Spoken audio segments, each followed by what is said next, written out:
ಸ್ನೇಹಿತರೆ, ಮೀಡಿಯಾ ಮಾಸ್ಟರ್ಸ್ಗೆ ಸ್ವಾಗತ ಸುಸ್ವಾಗತ.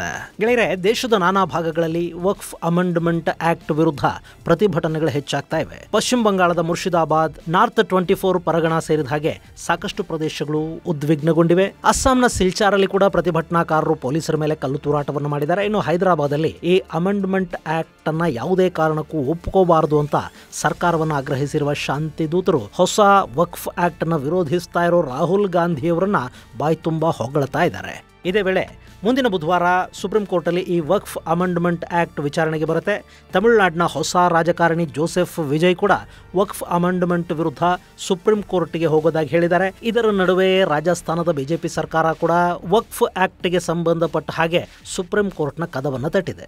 ಈ ಹಂತದಲ್ಲಿ ಈ ಪ್ರತಿಭಟನೆಗಳನ್ನ ಮತ್ತು ವಕ್ಫ್ ಆಕ್ಟ್ ಅನ್ನ ವಿರೋಧಿಸ್ತಾ ಇರೋ ಕಾಂಗ್ರೆಸ್ ಪಕ್ಷವನ್ನ ಪ್ರಧಾನಿ ಮೋದಿ ಟೀಕಿಸಿದ್ದಾರೆ. ವೋಟ್ ಬ್ಯಾಂಕ್ ರಾಜಕೀಯವನ್ನು ಇಲ್ಲಿ ಮಾಡೋದಕ್ಕೆ ಹೋಗಬೇಡಿ, ಬಡ ಮುಸ್ಲಿಮರಿಗೆ ಇದರಿಂದ ಅನ್ಯಾಯ ಆಗುತ್ತೆ, ಹಾಗೇನೆ ಲೂಟಿಕೋರರಿಗೆ, ಜಾಗಗಳನ್ನು ಕಬಳಿಸುವವರಿಗೆ ಈ ಆಕ್ಟ್ ಮೂಲಕ ಕಡಿವಾಣವನ್ನು ಹಾಕೋದಿಕ್ಕೆ ಸಾಧ್ಯವಾಗುತ್ತೆ ಮತ್ತು ಇದು ಮುಸ್ಲಿಮರ ಹಿತಾಸಕ್ತಿಗಳನ್ನು ಕಾಪಾಡುತ್ತೆ. ಹೀಗಾಗಿ ಕೇವಲ ರಾಜಕೀಯವನ್ನು ಮಾತ್ರ ಮಾಡದೆ ವಕ್ಫ್ ಅಮೆಂಡ್ಮೆಂಟ್ ಆಕ್ಟ್ ನಲ್ಲಿರುವ ಒಳಿತನ್ನು ಕೂಡ ನೋಡಿ ಅಂತ ಮೋದಿ ಹೇಳಿದ್ದಾರೆ. ಹಾಗಾದ್ರೆ ಏನಾಗ್ತಿದೆ ಭಾರತದಲ್ಲಿ? ಈ ಸಮಸ್ಯೆ ಇನ್ನೆಷ್ಟು ದಿನ ಹೀಗೆ ಇರುತ್ತೆ ಮತ್ತು ಹೀಗೆಲ್ಲ ಮಾಡೋದ್ರ ಮೂಲಕ ವಕ್ಫ್ ಆಕ್ಟ್ ಜಾರಿಯಾಗೋದನ್ನ ತಡೆಯೋದಕ್ಕೆ ಏನಾದರೂ ಸಾಧ್ಯ ಆಗುತ್ತಾ ಅನ್ನೋದ್ರ ಬಗ್ಗೆ ಒಂದಷ್ಟು ಮಾಹಿತಿಯನ್ನ ನಾವಿಲ್ಲಿ ನೋಡೋಣ.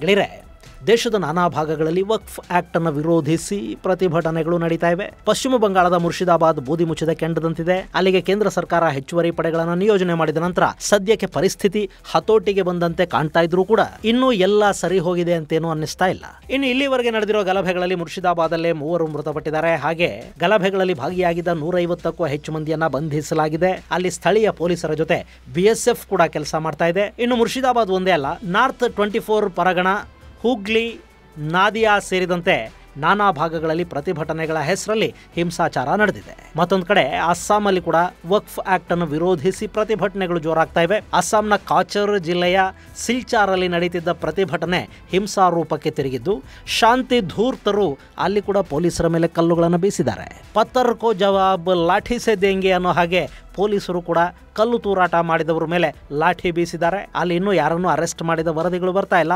ಬಹುಶಃ ಗಲಭೆಕೋರರ ಮನೆಗಳ ಮೇಲೆ ಬುಲ್ಡೋಜರ್ಗಳು ನುಗ್ಗುತ್ತವಾ ಗೊತ್ತಿಲ್ಲ. ಆದರೆ ಇಡೀ ಕಾಚರ್ ಜಿಲ್ಲೆ ಪ್ರತಿಭಟನೆಯ ಬಿಸಿಯನ್ನಂತೂ ಅನುಭವಿಸ್ತಾ ಇದೆ. ಗೆಳೆಯರೆ, ಇಲ್ಲಿ ನೀವು ನೋಡ್ತಾ ಇದ್ದೀರಲ್ಲ, ಇದು ಕಾಚರ್ ಡಿಸ್ಟ್ರಿಕ್ಟು. ಬಾಂಗ್ಲಾದೇಶದ ಗಡಿಗೆ ಹೊಂದಿಕೊಂಡಿರೋ ಇಲ್ಲಿ 37.7% ಮುಸ್ಲಿಮರಿದ್ದಾರೆ. ಹೀಗಾಗಿ ಅಲ್ಲಿ ಗಲಭೆಗಳು ಹೆಚ್ಚಿನ ಪ್ರಮಾಣದಲ್ಲಾಗ್ತಾ ಇವೆ ಮತ್ತು ಈ ಗಲಭೆಗಳ ಹಿಂದೆ ಬಾಂಗ್ಲಾ ಅಕ್ರಮ ವಲಸಿಗರು ಹಾಗೂ ಸ್ಲೀಪರ್ ಸೆಲ್ಗಳ ಹಸ್ತಕ್ಷೇಪ ಇರೋ ಬಗ್ಗೆ ಕೂಡ ಒಂದಷ್ಟು ಅನುಮಾನಗಳು ವ್ಯಕ್ತವಾಗ್ತಾ ಇವೆ.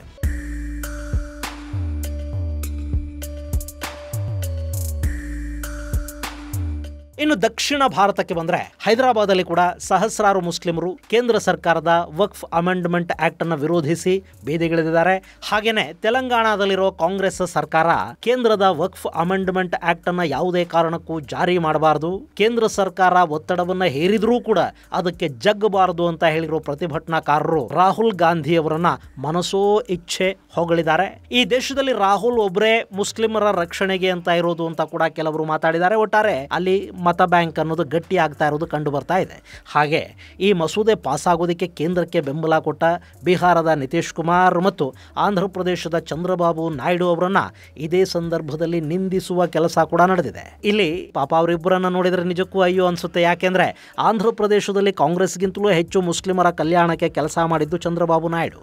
ಹಾಗೆ ನಿತೀಶ್ ಕೂಡ ಬಿಹಾರದಲ್ಲಿ ಮುಸ್ಲಿಮರಿಗೆ ಕಡಿಮೆ ಉಪಕಾರ ಏನು ಮಾಡಿಲ್ಲ. ಆದರೆ ಅದೆಲ್ಲವನ್ನು ಮರೆತು ಜನ ವಕ್ಫ್ ಅನ್ನೋ ಕಾರಣಕ್ಕೆ ಮುಲ್ಲಾಗಳು ಮುಸ್ಲಿಂ ಪರ್ಸನಲ್ ಲಾ ಬೋರ್ಡ್ನ ಮಾತು ಕೇಳ್ಕೊಂಡು ಪಾಪ ನಾಯ್ಡು ಹಾಗೂ ನಿತೀಶ್ ಅವರನ್ನ ನಿಂದಿಸ್ತಾ ಇದ್ದಾರೆ. ಇದು ಆ ಸಮುದಾಯದ ವಿಷಯಕ್ಕೆ ಬಂದಾಗ ರಾಜಕೀಯ ಪಕ್ಷಗಳು ಕೇವಲ ಕೆಲ ಪಟ್ಟಭದ್ರರ ಹಿತಾಸಕ್ತಿಗಳನ್ನ ಮಾತ್ರ ನೋಡಿಕೊಂಡು ಬಿಟ್ರೆ ಸಾಕು, ಉಳಿದ ಸಮುದಾಯಕ್ಕೆ ಏನು ಮಾಡದೇ ಇದ್ರೂ ನಡೆದು ಹೋಗುತ್ತೆ ಅನ್ನೋ ಥರದ ಒಂದು ಭಾವನೆಯನ್ನ ಮೂಡಿಸಿದ್ರೆ ಆಶ್ಚರ್ಯ ಪಡಬೇಕಿಲ್ಲ.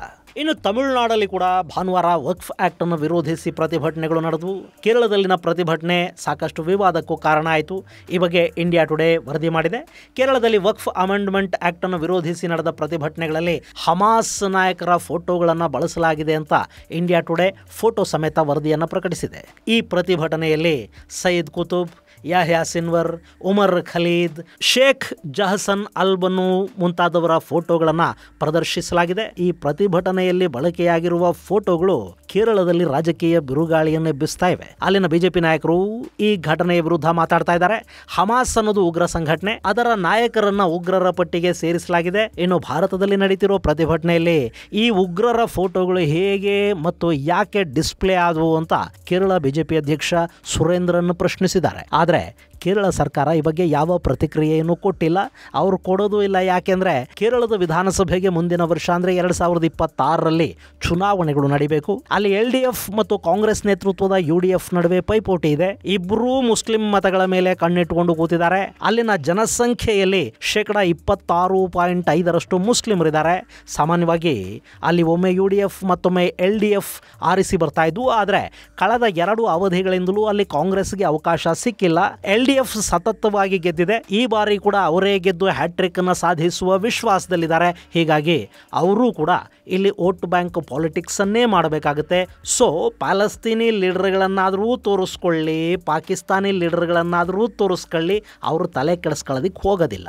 ಇನ್ನಿಲ್ಲಿ ಗಮನಿಸಬೇಕಾದ ಇನ್ನೂ ಒಂದು ಅಂಶ ಅಂದರೆ ಈ ವಕ್ಫ್ ಅಮೆಂಡ್ಮೆಂಟ್ ವಿರುದ್ಧ ನಡೀತಿರೋ ಪ್ರತಿಭಟನೆಗಳಲ್ಲಿ ಬಹಳಷ್ಟು ಕಡೆಗಳಲ್ಲಿ ಪ್ಯಾಲೆಸ್ತೀನಿ ಬಾವುಟಗಳು ಪ್ರದರ್ಶನಗೊಂಡಿವೆ ಅನ್ನೋದು. ಪಶ್ಚಿಮ ಬಂಗಾಳದಲ್ಲಿ ಕೂಡ ಪ್ಯಾಲೆಸ್ತೀನಿ ಬಾವುಟಗಳನ್ನು ಹಿಡ್ಕೊಂಡು ಪ್ರತಿಭಟನೆ ಮಾಡಲಾಗಿದೆ. ಭಾರತದ ಮುಸ್ಲಿಮರು ಇಲ್ಲಿ ವಕ್ಫ್ ವಿರುದ್ಧ ಪ್ರತಿಭಟಿಸೋದಕ್ಕೆ ಪ್ಯಾಲೆಸ್ತೀನಿ ಬಾವುಟಗಳನ್ನು ಯಾಕೆ ಹಿಡಿಬೇಕು? ಇದನ್ನ ನೋಡ್ತಾ ಇದ್ರೆ ಈ ಪ್ರತಿಭಟನೆಗಳ ಹಿಂದೆ ಕೂಡ ಬೇರೇನೋ ಕಾರಣ ಮತ್ತು ಬೇರೆ ಯಾವುದೋ ಶಕ್ತಿ ಕೆಲಸ ಮಾಡ್ತಾ ಇದ್ದ ಹಾಗೆ ಕಾಣ್ತಾ ಇದೆ. ಭಾರತದ ಸರ್ಕಾರವನ್ನು ಅಭದ್ರಗೊಳಿಸುವ ಸಂಚಿನ ಭಾಗವಾಗಿ ಈ ಪ್ರತಿಭಟನೆಗಳನ್ನು ಆಯೋಜಿಸುವ ಮತ್ತು ಅದಕ್ಕೆ ಬೇಕಾದ ಹಣಕಾಸಿನ ನೆರವನ್ನು ಕೊಡುವ ಕೆಲಸವೊಂದು ಸದ್ದಿಲ್ಲದೆ ತೆರೆಮರೆಯಲ್ಲಿ ನಡೀತಾ ಇದೆಯಾ? ಇಲ್ಲ ಅಂತ ಹೇಳೋದಿಕ್ಕಂತೂ ಆಗೋದಿಲ್ಲ.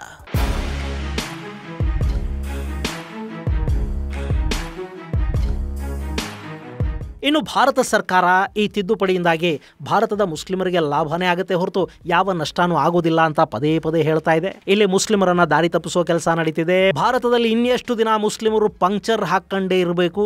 ನಾವು ಅವರನ್ನು ಉದ್ಧಾರ ಮಾಡೋದಕ್ಕೆ, ಅವರ ಆಸ್ತಿಪಾಸ್ತಿಗಳನ್ನು ಕಾಪಾಡೋದಕ್ಕೆ ಪ್ರಯತ್ನ ಪಡ್ತಾ ಇದ್ದೀವಿ. ವಕ್ಫ್ ಆಸ್ತಿಯನ್ನು ಕಾಪಾಡೋದಕ್ಕೆ ಕಾನೂನುಗಳನ್ನು ತಗೊಂಡು ಬಂದಿದ್ದೀವಿ. ಇದರಿಂದ ಸಾಮಾನ್ಯ ಮುಸ್ಲಿಮರಿಗೆ ಅನುಕೂಲ ಮಾಡಿಕೊಡೋದಕ್ಕೆ ಹೋಗ್ತಾ ಇದ್ದೀವಿ. ನಿಮ್ಮ ಮಸೀದಿಗಳನ್ನ, ಮದರಸಾಗಳನ್ನ, ಗೋರಿಗಳನ್ನ ಯಾರು ಕಿತ್ಕೊಳ್ಳೋದಿಲ್ಲ. ಈ ಕಾಯ್ದೆ ನಿಮ್ಮ ಒಳಿತಿಗೆ ಅಂತ ಪ್ರಧಾನಿ ನರೇಂದ್ರ ಮೋದಿ ಹೇಳ್ತಾ ಇದ್ದಾರೆ. ಆದ್ರೆ ಬಿಜೆಪಿಯ ಮಾತನ್ನ ಮುಸ್ಲಿಮರು ಯಾವತ್ತು ಕೇಳಿದ್ದಾರೆ? ಬಿಜೆಪಿಯನ್ನು ಅವರು ಯಾವತ್ತು ತಾನೇ ನಂಬಿದ್ದಾರೆ? ಆದರೂ ಬಿಜೆಪಿ ಕೂಡ ಇತ್ತೀಚೆಗೆ ತುಷ್ಟೀಕರಣದ ಕಡೆಗೆ ವಾಲ್ತಾ ಇರೋ ಹಾಗೆ ಕಾಣ್ತಾ ಇದೆ. ತುಷ್ಟೀಕರಣ ಅನ್ನೋದು ಈ ದೇಶದ ಎಲ್ಲ ರಾಜಕೀಯ ಪಕ್ಷಗಳಿಗೂ ಅಂಟಿದ ಶಾಪ. ಅದನ್ನು ಯಾರೂ ಸರಿಪಡಿಸೋದಕ್ಕೆ ಸಾಧ್ಯ ಆಗೋದಿಲ್ವೇನೋ. ಇನ್ನು ಈ ವಕ್ಫ್ ಆಕ್ಟ್ ನ ವಿರೋಧಿಸಿ AIMIM ನ ಸಂಸದ ಅಸಾದುದ್ದೀನ್ ಓವೈಸಿ ಸುಪ್ರೀಂ ಕೋರ್ಟ್ ಅಲ್ಲಿ ಒಂದು ಪ್ರಕರಣವನ್ನು ದಾಖಲಿಸಿದ್ದಾರೆ. ಈ ಕೇಸ್ನ ವಿಚಾರಣೆ ಮುಂದಿನ ಬುಧವಾರ ಬರಲಿದೆ. ಇದೇ ವೇಳೆ ತಮಿಳುನಾಡಲ್ಲಿ ಮುಖ್ಯಮಂತ್ರಿ ಹುದ್ದೆಯ ಮೇಲೆ ಕಣ್ಣಿಟ್ಟಿರುವ ತಮಿಳಿಗ ವೆಟ್ರಿ ಕಳಗಂನ ನಾಯಕ ಜೋಸೆಫ್ ವಿಜಯ್ ಕೂಡ ಈ ವಕ್ಫ್ ಅಮೆಂಡ್ಮೆಂಟ್ ಆಕ್ಟ್ ನ ವಿರುದ್ಧ ಸುಪ್ರೀಂ ಕೋರ್ಟ್ ನ ಕದ ತಟ್ಟೋದಾಗಿ ಹೇಳಿದ್ದಾರೆ. ಇದು ವಕ್ಫ್ ಆಕ್ಟ್ ಎಷ್ಟರ ಮಟ್ಟಿಗೆ ವೋಟ್ ಬ್ಯಾಂಕ್ ರಾಜಕೀಯವನ್ನ ಮಾಡಿಸ್ತಾ ಇದೆ ಅನ್ನೋದನ್ನ ತೋರಿಸ್ತಾ ಇದೆ. ಇಲ್ಲಿ ಅಸಾದುದ್ದೀನ್ ಓವೈಸಿ ಜೊತೆ ಕಾಂಗ್ರೆಸ್ನ ಸಂಸದರಾದ ಮೊಹಮ್ಮದ್ ಜಾವೇದ್, ಮೊಹಮ್ಮದ್ ಪ್ರತಾಪ್ ಘರಿ, ಆಮ್ ಆದ್ಮಿ ಪಕ್ಷದ ಶಾಸಕ ಅಮಾನತುಲ್ಲಾ ಖಾನ್, ಆಜಾದ್ ಸಮಾಜವಾದಿ ಪಕ್ಷದ ನಾಯಕ ಚಂದ್ರಶೇಖರ್ ಆಜಾದ್, ಹೀಗೆ ಒಂದಷ್ಟು ಜನ ಸುಪ್ರೀಂ ಕೋರ್ಟ್ನ ಮೆಟ್ಟಿಲೇರಿದ್ದಾರೆ.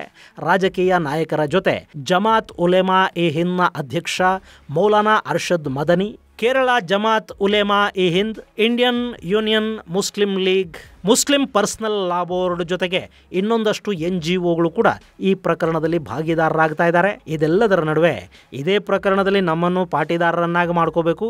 ನಾವು ಈ ಆಕ್ಟ್ ಯಾಕೆ ಮಹತ್ವದ್ದು ಹಾಗೂ ಇದು ಜಾರಿಗೆ ಬರೋದ್ರಿಂದ ಏನೆಲ್ಲ ಒಳಿತಾಗತ್ತೆ ಅನ್ನೋದನ್ನು ಮನವರಿಕೆ ಮಾಡಿಕೊಡ್ತೀವಿ ಅನ್ನೋ ಮಾತನ್ನು ರಾಜಸ್ಥಾನದ ಸರ್ಕಾರ ಹೇಳ್ತಾ ಇದೆ.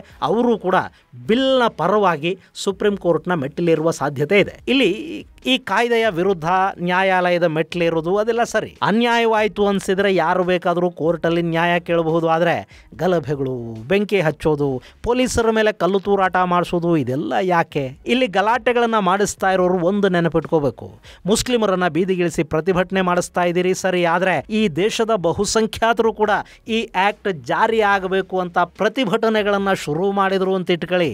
ಎಲ್ಲಿ ಯಾವ ರಾಜ್ಯದಲ್ಲಿ ನಾವು ಆಕ್ಟ್ ಜಾರಿಗೆ ತರೋದಿಲ್ಲ ಅಂತಾರೋ ಅಲ್ಲೆಲ್ಲ ಆಕ್ಟ್ ಜಾರಿ ಮಾಡಲೇಬೇಕು ಅಂತ ಬಹುಸಂಖ್ಯಾತರು ಬೀದಿಗಿಳಿದ್ರೆ ಆಗ ಪರಿಸ್ಥಿತಿ ಪರಿಸ್ಥಿತಿ ಏನಾಗುತ್ತೆ ಒಂದ್ಸರಿ ಯೋಚನೆ ಮಾಡಿ ನೋಡಿ. ಇಲ್ಲಿ ಪ್ರತಿಭಟನೆಗಳ ಹಿಂದೆ ಭಾರತದ ಶಾಂತಿ ಭದ್ರತೆಗಳಿಗೆ ಧಕ್ಕೆ ತರಬೇಕು, ಅಲ್ಪಸಂಖ್ಯಾತರಿಗೆ ಭಾರತದಲ್ಲಿ ರಕ್ಷಣೆ ಇಲ್ಲ ಅನ್ನೋ ಥರದ ಪ್ರಪಗಂಡ ಒಂದನ್ನು ಅಂತಾರಾಷ್ಟ್ರೀಯ ಮಟ್ಟದಲ್ಲಿ ಮಾಡಬೇಕು ಅನ್ನೋ ಥರದ ಸಂಚೊಂದು ನಡೀತಿರೋ ಹಾಗೆ ಕಾಣ್ತಾ ಇದೆ. ಇನ್ನು ನಮ್ಮಲ್ಲಿನ ರಾಜಕೀಯ ಪಕ್ಷಗಳು ಇನ್ನಾದರೂ ತುಷ್ಟೀಕರಣವನ್ನು ಕೈ ಬಿಡಬೇಕು. ಗೆಳೆಯರೆ, ಇದೇ ತುಷ್ಟೀಕರಣದ ನೀತಿ ಈ ಹಿಂದೆ ಭಾರತದ ವಿಭಜನೆಗೆ ಕಾರಣ ಆಯಿತು. ಇದೇ ತುಷ್ಟೀಕರಣ ಈ ದೇಶದಲ್ಲಿ ಮುಸ್ಲಿಂ ಲೀಗ್ ಹುಟ್ಟುಕೊಳ್ಳೋದಕ್ಕೆ ಕಾರಣ ಆಯಿತು.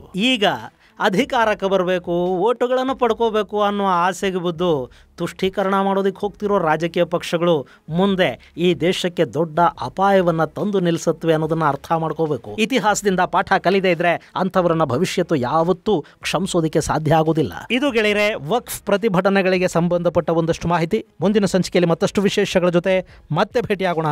ಅಲ್ಲಿವರೆಗೆ ಜೈ ಹಿಂದ್, ಜೈ ಕರ್ನಾಟಕ.